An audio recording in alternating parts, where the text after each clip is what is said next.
¿Qué tal? ¿Cómo estás? Mi nombre es Fernando y hoy vamos a seguir aprendiendo juntos. En esta oportunidad vamos a empezar a hablar sobre las primeras sociedades humanas. Sí, aquellas muy primitivas desde que apareció el primer hombre, que eran después cazadores y recolectores hasta que se convirtió en un hombre sedentario.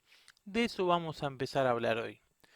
La prehistoria es el periodo que va desde la aparición del primer ser humano hasta la invención de la escritura, aproximadamente en el año 3500 a.C. Esto es muy importante tenerlo en cuenta. La prehistoria tenemos tres periodos importantes. Se suele dividir en paleolítico, mesolítico y neolítico. Los dos más importantes son el primero y el último, ya que el mesolítico es considerado un periodo de transición entre uno y otro. El paleolítico es el periodo más extenso de la prehistoria y es importante tenerlo en cuenta porque este concepto de prehistoria viene acontecido de la aparición de la escritura. Cuando aparece la escritura se empiezan a registrar por una cuestión de necesidad, primero, todo lo que tenía que ver con cuentas matemáticas, estos eran los sumerios, ¿sí? Para registrar cuando entraba y salía mercadería de la ciudad, ¿sí? Era muy importante poder llevar registro. Esa fue la primera manifestaciones de escritura, aunque eran muy rudimentarias. La primera forma de escritura era una escritura de tipo cuneiforme, era a través de símbolos. Pero no vamos a ahondar en detalle, simplemente lo vamos a mencionar porque la escritura marca el comienzo de la historia, ya que gracias a que se podía registrar aquellas cosas que interesaban para la época e incluso grandes historias, hazañas de los reyes y de los dioses, de grandes héroes que van a empezar a aparecer en las mitologías de aquellos tiempos, es importante tener en cuenta este paso. La invención de la escritura fue algo revolucionario que cambió la historia.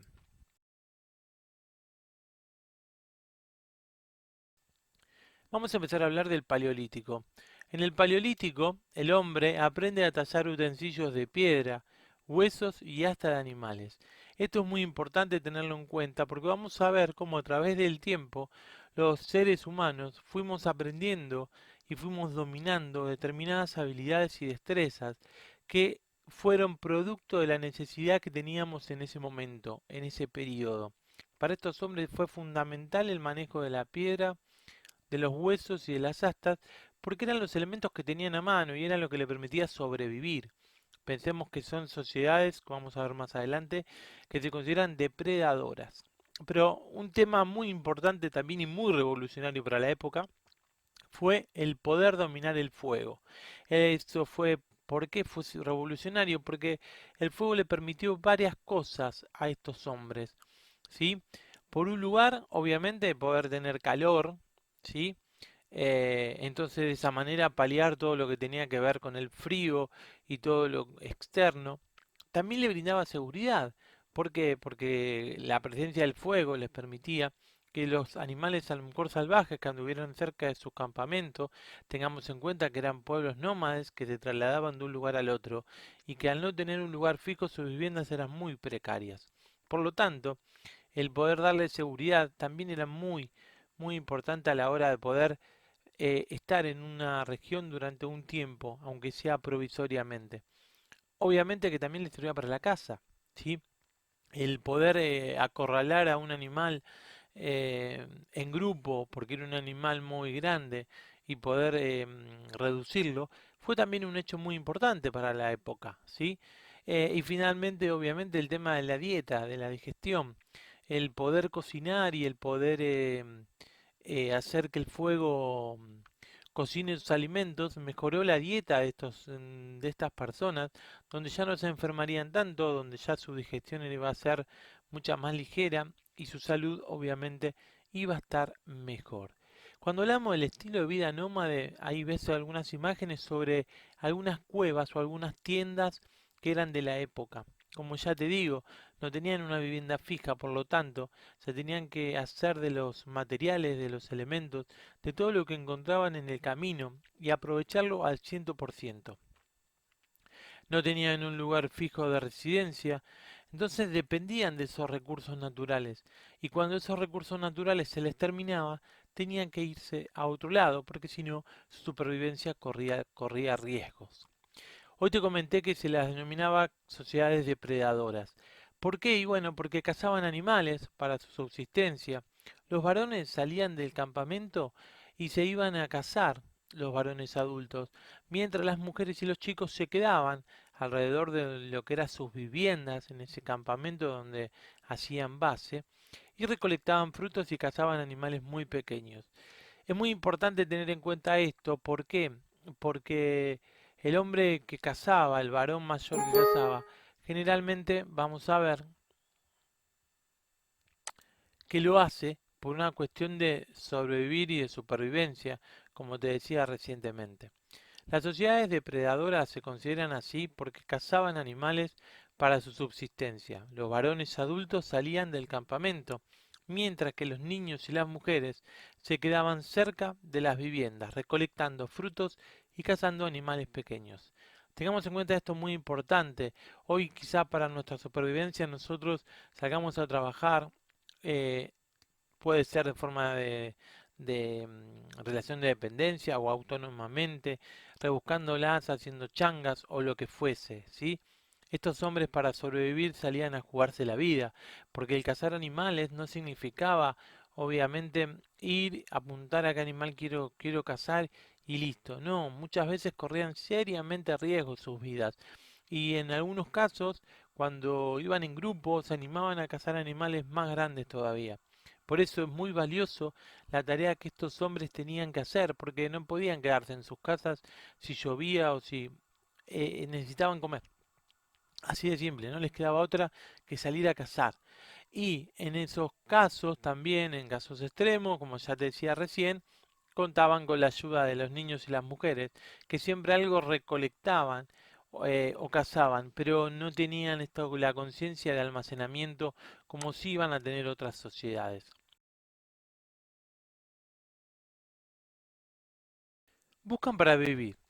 Se comienzan a instalar en zonas fértiles, a orilla de los grandes ríos, como por ejemplo los egipcios del Nilo, que eran zonas muy desérticas en el norte de África, y gracias a la presencia del río Nilo hizo que esas tierras sean fértiles y se instalaran allí y creciera una de las civilizaciones más importantes de la historia, no solamente de la época, sino de la historia de la humanidad. Otros ríos importantes de la época eran el Tigris y el Éufrates, que hicieron posible esta media luna fértil. Entre el Tigris, el Éufrates y el Nilo eran zonas fértiles donde se podía cultivar y domesticar animales. Eso hizo que muchos pueblos vinieran de distintos orígenes y se ubicaran en la Mesopotamia. Mesopotamia significa lugar entre dos ríos. La Mesopotamia en Asia, precisamente, es entre los ríos Tigris y Éufrates. En la Argentina tenemos nuestra propia Mesopotamia y es las provincias de Entre Ríos, Misiones y Corrientes.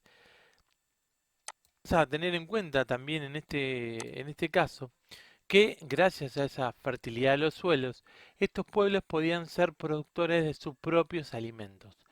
¿Qué cultivaban? Por ejemplo, el trigo, el tema de la cebada, lentejas, leguminosas, todo lo que le daba la posibilidad, el clima y el suelo de ese momento. Empiezan a la domesticación de los animales, especies vegetales y controlan las cosechas. Algo que también tuvieron que aprender a controlar fue el tema de las aguas, porque si bien el río le daba fertilidad a la tierra, también las grandes inundaciones, por ejemplo del río Nilo o la del Éufrates, por lo tanto, tuvieron que aprender a hacer grandes obras hidráulicas para, por un lugar, impedir que las inundaciones de las crecidas de los ríos pudiera perjudicar todo lo que tiene que ver con sus cultivos y por otro lado también les permitió estas grandes obras hidráulicas hacer canales, diques y llevar ese agua a tierras más alejadas y eso extendían su posibilidad de fertilidad y también de progreso para la población, ¿sí?